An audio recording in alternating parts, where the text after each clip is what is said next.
গত 30শে জুলাই আমরা চলে গেছিলাম তারাপীঠ তারামায়ের দর্শন করতে।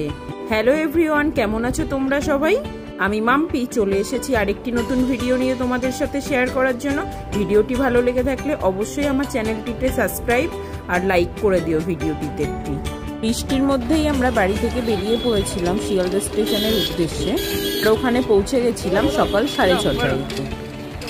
শিয়ালদা স্টেশনে পৌঁছে গেছি আমরা, চারিদিকে এত প্রচন্ড বৃষ্টি। চলো আগে এগিয়ে যাই তারপর। আমাদের ট্রেন ছিল সকাল 7:20 মাতারা এক্সপ্রেস। স্টেশনের ভেতরে পৌঁছানোর পরেই দেখলাম 9 নম্বর প্ল্যাটফর্মে মাতারা এক্সপ্রেস দাঁড়িয়ে আছে।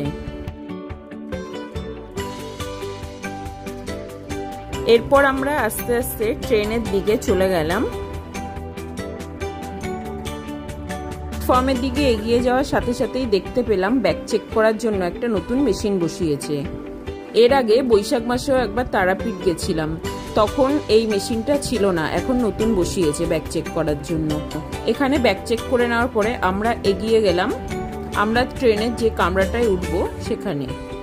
আমরা চলে এসেছিলাম, ট্রেনের বগি নাম্বার ছিল D1। ওঠার সময় দেখলাম ঠিক পাশে প্ল্যাটফর্মে একজন পকেট পরোটার আলুর দম বিক্রি করছিল। এর নতুন বসছেন মনে হয়, এর আগে তো বসেননি। আগেও বসেছেন? তো এর আগে দেখিনি আমরা, তাহলে আর একটু আগে থেকে উঠি হয়তো। এখান থেকে আমার হাজবেন্ড আর আমার মেয়ে পকেট পরোটা খেয়ে নিল। 4 পিস দিয়েছিল, সাথে আলুর দম দিয়ে দাম নিয়েছিল 40 টাকা। এরপর আমরা ট্রেনে উঠে বসে একটু ওয়েট করছিলাম, কারণ সাথে আমার মা বাবা আর ভাইও গেছিল। কিছুক্ষণের মধ্যেই ওরা চলে এসেছিল। তার ঠিক 10-15 মিনিট পর আমাদের ট্রেন ঠিক 7:20 ছেড়ে দিয়েছিল তারাপীঠ যাওয়ার উদ্দেশ্যে। এরপর আমরা ট্রেনে যেতে যেতে ব্যান্ডেলের আগে ঠিক হুগলিঘাট স্টেশনের কাছে গঙ্গা নদীর উপর ব্রিজটি ক্রস করলাম। সেই সময় বেশ কয়েকদিন ধরেই আমাদের এখানে প্রচণ্ড পরিমাণে বৃষ্টি হচ্ছিল, যার কারণে দেখো গঙ্গা নদীর জল পুরো ভরে গেছে। এরপর আমরা আমাদের গন্তব্যস্থলের কাছাকাছি চলে আসলাম, সব রেডি করে উঠে দাঁড়িয়েছিলাম, কারণ এবার আমাদের নামতে হবে। আমরা নেমেছিলাম রামপুরহাট স্টেশনে।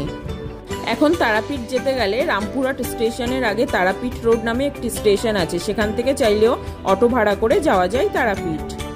আমরা যেহেতু 6 জন ছিলাম, আমরা রামপুরহাট স্টেশন থেকে বেরিয়ে কিছুটা এগিয়ে গিয়ে অটো স্ট্যান্ড থেকে অটো নিয়ে 250 টাকা ভাড়া দিয়ে পৌঁছে গেছিলাম তারাপীঠ মন্দিরে। তারাপীঠ মন্দিরের ওখানে পৌঁছে গিয়ে আমরা যে হোটেলটিতে থাকি আনন্দময়ী, আমার আগের তারাপীঠের ভিডিওটিতে রয়েছে, সেই হোটেলেই আমরা রুম বুক করে নিয়েছিলাম আর সেখানেই উঠেছিলাম। যেহেতু শ্রাবণ মাস ছিল, ঝাড়খণ্ডের ওদিক থেকে বহু মানুষরা গাড়ি ভাড়া করে বৈদ্যনাথ ধামে চলে যাচ্ছিল বাবার মাথায় জল দিতে। আর সেখান থেকে ফেরার পথে তারাপীঠ মন্দির তারামাকে দর্শন করে তারপর তারা বাড়ি ফিরছিল। এই যে গাড়িগুলো দেখা যাচ্ছিল, এগুলি বাবাধাম থেকে ফিরে তারাপীঠ মন্দিরের ওখানে দাঁড়িয়েছিল। তারাপীঠ মন্দিরের দ্বিতীয় পর্বটি নিয়ে পরের ভিডিওটি আসবে। মন তুমি ধরো ধরো,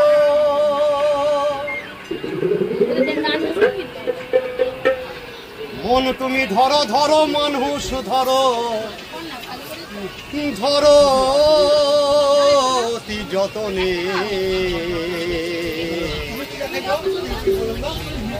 অমূল্য ধন মানুষ রতন, প্রেরণা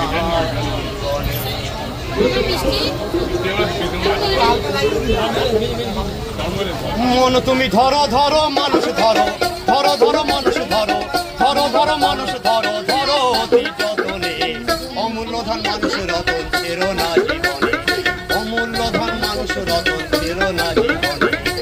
মন আগে ধরো ধরো, মন তুমি ধরো ধরো, মন আগে ধরো ধরো, মানুষ ধরো ধরো ধরো, মানুষ ধরো ধরো অতি যতনে, অমূল্য ধন মানুষ রতন।